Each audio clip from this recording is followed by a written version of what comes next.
Hello guys, अस्सलाम वालेकुम। आज हम इस वीडियो में बात करेंगे सऊदी अरब और इजराइल की रिलेशनशिप पे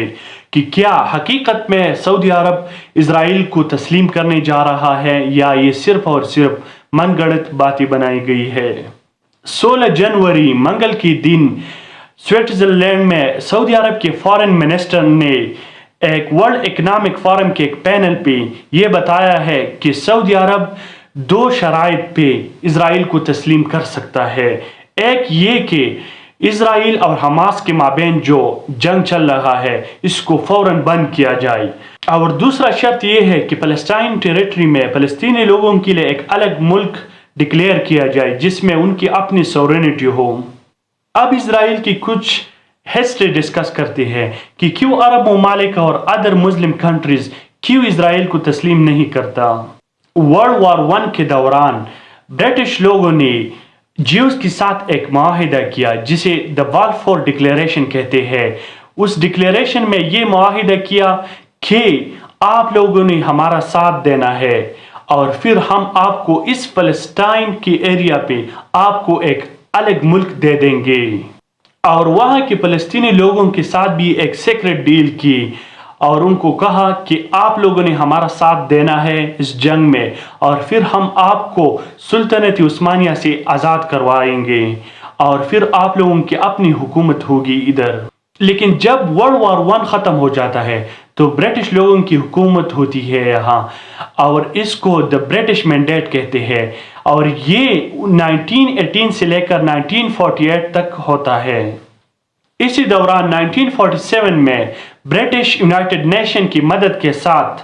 फ़लस्तीन को दो मुल्कों में तकसीम किया जाता है और उसको the two state solution for फ़लस्तीन कहते हैं, जिसमें 34% ज्यूज को 55% लैंड दिया जाता है।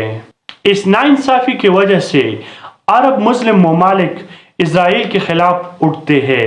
और यूनाइटेड नेशन में भी उनके खिलाफ वोट डालते हैं, जिनमें सऊदी अरब सरफहरिस्त है। अब इनके बाद इजराइल और अरब ममालिक की जंग होती है जिसमें अरब ममालिक को बहुत नुकसान उठाना पड़ता है, और Egypt, Sinai peninsula, Jordan, east Jerusalem और वेस्ट बैंक से, और सीरिया गोलन हाइट्स से महरूम हो जाता है। उसके बाद अरब ममालिक को ये एहसास होता है कि हम अभी इजराइल के खिलाफ नहीं लड़ सकती क्योंकि उनके साथ वेस्टर्न पावर की सपोर्ट हासिल है और हम अभी इस स्टेज में उनके खिलाफ नहीं लड़ सकते।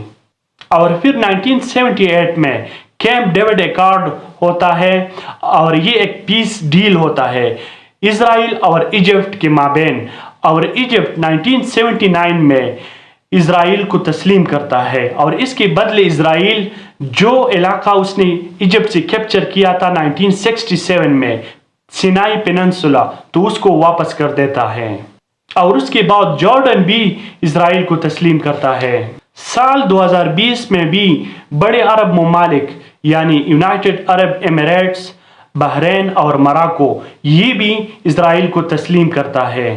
लेकिन इजराइल सऊदी अरब में बहुत इंटरेस्ट रखता है क्योंकि सऊदी अरब एक अरब ममालिक और मुस्लिम उम्मा का एक लीडर माना जाता है। इजराइल वाले ये समझते हैं कि अगर सऊदी अरब ने हमें रिकॉग्नाइज किया तो फिर बाकी मुस्लिम कंट्रीज जो है वो हमें इजीली रिकॉग्नाइज कर सकते हैं, और इस रीजन में सऊदी अरब हमारा एक स्ट्रांग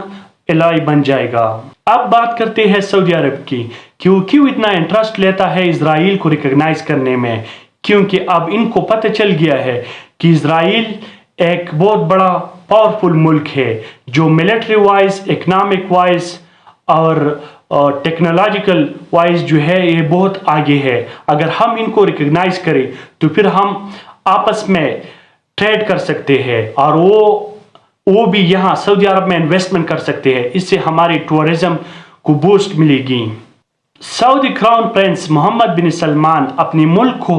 मॉडर्नाइज करना चाहता है क्योंकि अभी उनको पता है कि ऑयल एक्सपोर्ट्स पर हमारी इकानमी अब नहीं चलेगी या फ्यूचर में नहीं चलेगी, तो हमें अभी पैरेलल में कुछ और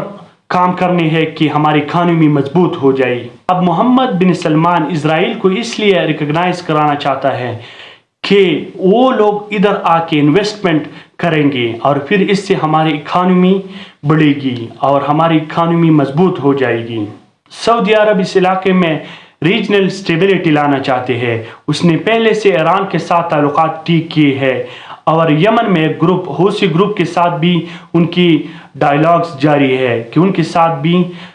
پیس ڈیل ہو، اور اس کے ساتھ ساتھ اسرائیل کے ساتھ بھی پیس ڈیل ہو۔ لیکن پہلے سعودی عرب کی دو شرائط ہے کہ